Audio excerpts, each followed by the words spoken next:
Oke guys, jumpa lagi. Topik yang kita bahas kali ini, seorang pemuda menginjak Al-Quran dan sanggup tantang umat Islam guys. Waduh, tonton sampai akhir ya jika ingin mendengar pantun dari kita.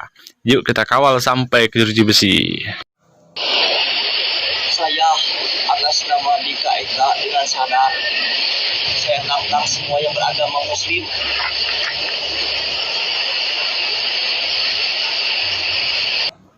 Awalnya sih sok suhu, tantang umat Islam segala. Kalau ketangkep gini, baru dalam lapas, udah bonyok lu bang. Lemah. Dengar nih pantunku, pulang sekolah pergi bertamu, di waktu dingin meminum jamu. Jagalah perkataanmu, jika tak ingin kata-katamu melukaimu.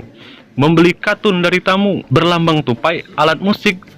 Apapun agamamu, jangan sampai saling mengusik.